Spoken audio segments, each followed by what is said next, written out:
ቤተሰብ ይሄ ሁሉ ነገር አጋጣሚ ይመስላችኋል? ሩታ ከቤት ስትወጣ፣ ሩታ ወደ ቤት ስትገባ እያንዳንዱ መረጃ ከሁሉም ሰው ቀድሞ ለአብርሃም እንደሚደርስ ታውቃላችሁ። ይሄ ነገር ግን አጋጣሚ እንዳልሆነ ሆን ተብሎ የተደረገ ነገር እንደሆነ ዛሬ ለእናንተ የምነግራችሁ ይሆናል። እስካሁን ጀምሮ ሩታ ከቤት ስትወጣ ለአብርሃም የሚነግረው ሰው አለ። ሩታ ወደ ቤት ስትገባ ለአብርሃም የሚነግረው ሰው አለ። ሩታ ቤት አንድ ሰው ሲመጣ ለአብርሃም ቀድሞ የሚነግረው ሰው የሚያስጠነቅቀው ሰው አለ ማለት ነው። ለዛም ነው አብርሃም እያንዳንዱ ነገር ሩታ ቤት ሲከሰት እያንዳንዱ ነገር ሩታ ልታደርግ አክሽን ውስጥ ልገባ ስትል ቀድሞ የሚደርሰው። ትናንት እንዳያችሁት ከሆነ ሩታ ወደ እናቷ ቤት ለመሄድ ስትጥር ዳኒ መጣ ማለት ነው። ቤት እንዴት አውቆ መጣ? ዳኒ እንዴት አውቆ ሊመጣ ቻለ? ሩታ ወደ እናቷ ቤት ልትሄድ እንደሆነ ወደ ቡታጅራ ልትሄድ እንደሆነ እንዴት አውቆ ሊመጣ ቻለ የሚለውም አንድ ጥያቄ የሚፈጠር ነገር ነው። ከዚህ ቀደምም ሩታና ደስታ አንድ ላይ በነበሩ ሰዓት ደስታ ወደ ቤት ሲመጣ አብርሃም እግሩን ተከትሎ ሲመጣ እንመለከታለን። ያ ነገር አጋጣሚ አይደለም የምላችሁ ለዛ ነው። አብርሃም እያንዳንዱ ነገር ሩታ የሚከሰቱ ነገሮችን እያንዳንዱ ነገሮች ቀድሞ ሪፖርት የሚያደርግለት ሰው እንዳለ መረጃው ደርሶናል። ያም ሰው ደግሞ አጠገባቸው እዛው ግቢ ውስጥ ያለ አንድ ጥበቃ ነውና ያም ጥበቃ በትላንትናው ዕለት ኤፍሬም ከዛ ቦታ እንዲሰናበት አድርጓል። ምክንያቱም ዲሲፕሊኑ ስለማይፈቅድ ማለት ያን ጥበቃ ቤቱን መጠበቅ እዛ ያሉትን ሴኩሪቲ ነገሮች እያንዳንዱ ነገሮችን ጸጥታ ማስፈን ከሆነ ጸጥታ ማስፈን ነው። እዛ ያሉትን ሰዎች እንትን ማለት ነው መጠበቅ ነው ያለበት እንጂ እንዲያን ነገሮችን ማድረግ እንደሌለበት ታውቃላችሁና ይሄ ሁሉ ነገር ሲያደርግ የነበረው ሰው ቢኖር እዛ ተቀጥሮ የሚሰራ አንድ ጥበቃ ነበረ።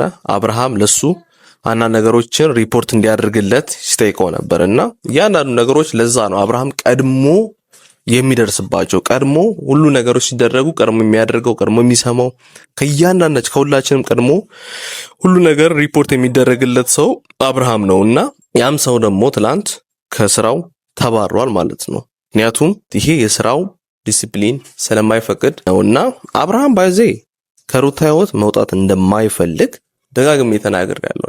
አብርሃም ከሩታ ህይወት ጨርሶ መውጣት አይፈልግም። ሁሌም ቢሆን ሩታን ያስጨነቀ ከሩታ ጎን ሆኖ ሩታን ህይወቷን ለማበላሸት ለመበጥበጥ ነው አላማው እንጂ ከሩታ ህይወት ጠቅልሎ መውጣት አይፈልግም። አይታችሁት እንደሆነ የነሩታ ቤት ላይ ግድግዳው ላይ የሰርጋቸው ፎቶ አለ፣ መስክ የተነሱት ፎቶ አለ፣ ምናምን ብዙ ነገሮች አሉ። ያ የሚያሳየው ምንድነው?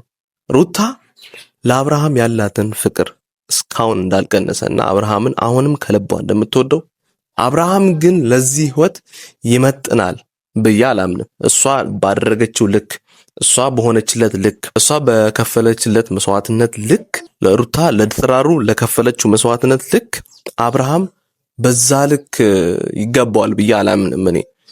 ምክንያቱም ያ ያደረገችለት ነገር እያንዳንዱ ያደረገችለት ነገር እሱ አሁን እንደዚህ ባለጌ ሆኖ ጋጠወጥ ሆኖ ከሴት እየቀያየረ ህይወቱ የሚያስጠላ ህይወት ውስጥ የገባው ለዛ ህይወት ሩታ የከፈለችው መስዋዕትነት ይገባዋል ብዬ አላምንም። አብርሃም ይገባዋል ብዬ አላምንም ማለት ነው። ብዙ ነገር አድርገናል። አብርሃምና ሩታ አንድ ላይ እንዲሆኑ፣ ትዳራቸው አንድ ላይ እንዲቀጥል፣ ልጃቸውን አንድ ላይ እንዲያሳድጉ ብዙ ነገሮችን አድርገን ነበር። አብርሃም ግን ለዚህ ክብር እንኳን ይመጥናል ብዬ አላምንም እኔ።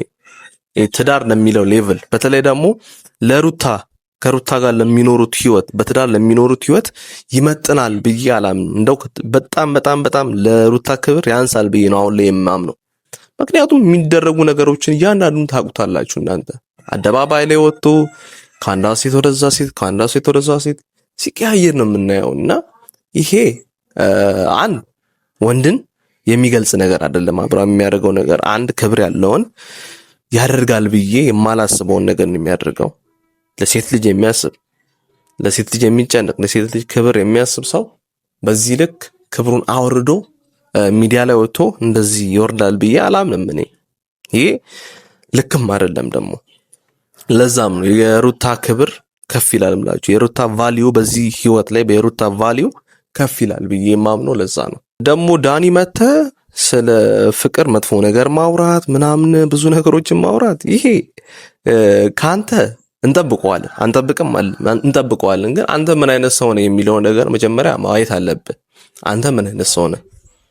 ዳኒ ምን አይነት ሰው ነው የሚለውን ማየት አለብን መጀመሪያ ደረጃ ማለት ነው።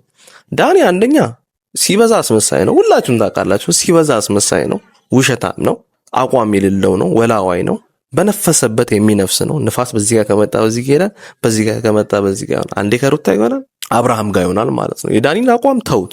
አብርሃም አንድ በጣም በጣም በጣም የታዘብኩት ነገሩ ምን መሰላችሁ? አሁን ላይ አእምሮን ስቷል ብዬ ነው ማምነው እኔ። አብርሃም ልክ አይደለም። ያኔ እንደው ፈዟል እንዝወል የተባለበት ሰዓት ልክ ነው ብዬ ነው ማምነው። አሁን ግን አእምሮን ስቷል። ልክ አይደለም እያሰበ ያለው አስተሳሰቡ ልክ አይደለም ብዬ ነው ማምነው። ለምን ካላችሁኝ ኤፍሬምን ሁለተኛ ጊዜ ነው ሊያሳስሩ የሞከረው። አንዴ ታስሮ ነው የወጣው። አሁን ደግሞ የገዛ ወንድሙን ሁለተኛ ክስ ነው የመሰረተበት። ይሄ አንድ አእምሮ ያለ ሰው ጤናማ የሆነ ሰው የሚያደርገው ነገር ነው ብዬ አላምንም። አንድ ሴት ዛሬ 1 ዓመት በፊት ላወቃት ሴት ይሄ ሁሉ ነገር ማድረግ አለበት ብዬ አላምንም። ይሄ ሁሉ ሄርሜላን ለምን እንትላላችሁ ነው? ሄርሜላንም እኔንም ለምን ከሰሳችሁኝ ነው? አንደኛ ነገር ሁኔታው ያስብላል። ጥርጣሬ የሚያደርባቸው እነማን ነበሩ? እና አብርሃም፣ ሄርሜላና ቡዜ ነበሩ። ይሄ ግልጽ ነው። ባይዚ ደግሞ በመረጃና ማስረጃ ነው እነ ሩታ አብርሃምን፣ ሄርሜላንም ቡዜንም የከሰሱት። ይሄ አግባብም በአግባብ ስራሱ ብናየው ልክ የሆነ ነገር ነው። ባይዚ ምንም የሚፈጠር ነገር የለም። ቤተሰብ እነሱም አይታሰሩም፣ አይከሱም። ክሱ ውድቅ እንደሚሆን እኔ ልንገራችሁ ቀድሜ። ምክንያቱም ህግም ይሄን ነገር ቫልዩ ስለሚሰጠው ማለት ነው። ምክንያቱም ምንም እነሱ ያጠፉት ጥፋት የለም፣ ምንም እነሱ ያደረጉት ነገር የለም። ያደረጉት ነገር እያንዳንዱ ነገር መረጃ ማስረጃም አላቸው። ቡዜ ከዚህ በፊት ልጁን ለመውሰድ ስጥር እንደነበር የሚያሳይ ቪዲዮ አለ። ከዛ በኋላ ደግሞ ልጁ ጠፋ። አንደኛና ዋነኛ ተጠርጣሪ መሆን የሚችሉት እነሱ ናቸው። ከነሱ ውጪ ማንም የለም። ይሄ እናንተን አሳስራችኋለሁ ወንድሜነ፣ ካሁን በኋላ ወንድምነታችን ተቋርጧል፣ ካሁን በኋላ ላይም አልፈልግም፣ እከሳለሁ፣ አሳስራለሁ የሚያስብል ደረጃ ላይ የሚያስደርስ ምንም ነገር የለም። ኤፍሬም በዚህ ሰዓት በጣም ጠንከር በል። ወንድም ምን አይነት ሰው እንደሆነ ግልጽ ማሳያ ነው ላንተ። ወንድም አንተ ለከፈልክለት መስዋዕትነት፣ አንተ የሱን ህይወት ለማቅናት፣ አንተ የሱን ትዳር ለማቅናት፣ ልጁና እሱ አንድ ላይ እንዲኖሩ ላደረግከው ነገር ተገቢው ምላሽ ነው ብዬ አላምንም። አንተ ላደረክለት ነገር፣ አንተ ለከፈልክለት መስዋዕትነት፣ አንተ ለትዳሩ ላደረክለት እያንዳንዱ ነገር፣ ሚስቱን ስለተንከባከብ ትዳሩ እንዲመለስ ያደረግከው ነገር ብዙ ነገሮች አሉ። በሰው ዘንድ ተጠልተሃል፣ ተሰድበሃል፣ ብዙ ነገሮችን ሆነሃል። ለዚህ ሁሉ ምላሹ ግን ሁለቴ አንተን ሊከስ ችሎ፣ ሁለቴ፣ አንዴም በሄርሜላ ምክንያት፣ ሁለተኛ ደግሞ ትላንት በተፈጠረው ምክንያት ማለት ነው። ይሄ እጅግ እጅግ እጅግ እጅግ የወረደ ሜንታሊቲ እንዳለው አብርሃም የሚያሳይ በቂ ማስረጃ ነውና ካሁን በኋላ የሱን ህይወት ለማቅናት የሱን ህይወት ለማስተካከል ምንም ማለት ነው የምትከፍለው መስዋዕትነት የለም፣ እንዳትከፍል ካሁን በኋላ። ምክንያቱም የሱ ምላሽ ይኸው ከሆነ አንተ ላደረክለት ነገር ምላሹ ይኸው ከሆነ እጅግ ያሳፍራልና እሱ አንደኛ የወንድምነት ትርጉሙ አልገባውም፣ ጥቅሙ አልገባውም። ይሄ አይደለም ወንድምነት፣ ይሄ አይደለም ከአንድ ስጋ መወለድ፣ አንድ ቤት ውስጥ ማደግ፣ ይሄ አይደለም አንድ ስጋ መሆን ማለት ይሄ አይደለም። አንድ ለማያውቃት ሴት ብሎ ከአንድ ዓመት በፊት ላወቃት ሴት ብሎ ይሄ ሁሉ ነገር አንተ ላይ የሚያደርግ ከሆነ ታው ለምን ትለማመጠዋለህ? ካሁን በኋላ አልለማመጠውም ብላል ቪዲዮ ላይ። እሱ ጥሩ ነገር ነው። ይሄን ግን በተግባር እንድታሳይ እንፈልጋለሁ። እንደውም ማለት ነው ኤፍሬም፣ እንደውም አንድ ነገር ላንተ የቤት ስራ አስተዳለሁ። ያም ነገር ምንድነው የሚሆነው? ሩታ ጥሩ ወንድ አምጥተህ እሷ ህይወት ላይ ጥሩ የሆነ ወንድ፣ ባህሪው ጥሩ፣ ሃይማኖቱ ላይ አሪፍ የሆነ ወንድ፣ እሷን የሚንከባከባት እሷን የሚያከብራት ወንድ አምጥተህ ህይወቷ ላይ አርፋ ህይወቷን ብትመራ ብታደርግ እንዴት ደስ እንደሚለኝ ማለት ነው። ይህን ነገር ደግሞ እንደምታደርግ እርግጠኛ ነኝ ኤፍሬም።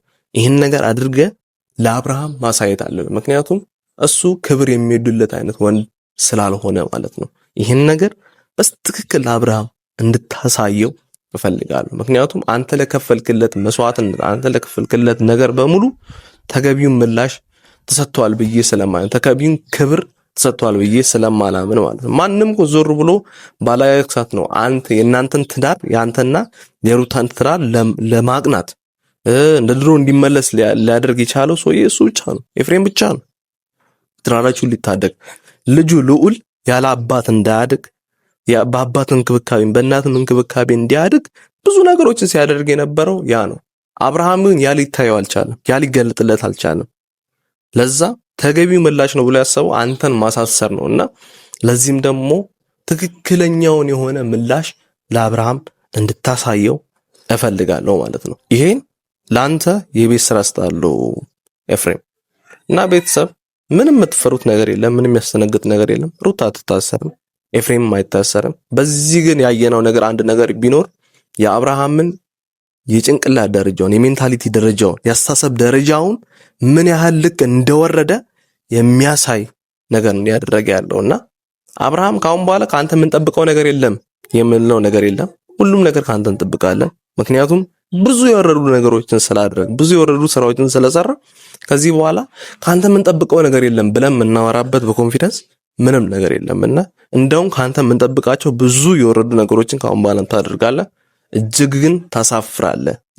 ላደረገው ነገር ሁሉ በጠቅላላ እጅግ እንደ ወንድም እኔ አፍሬብሃለሁ። ይሄንም ምልህ ስለምወድህ ስለማከብርህ ካንተ ይሄን ነገር ስለማልጠብቅ ነው ዛሬ እንደዚህ ወጥቼ ማወራውና እጅግ የሚያሳፍር ነገር ነው ያደረግከው ወንድሜ። ከቻልክ ተቆጠብ፣ ከቻልክ ከዚህ ሁሉ ነገር ውጣ። የሚያስጠላ ነገር ነው ያደረግክ ያለው ቤተሰብ።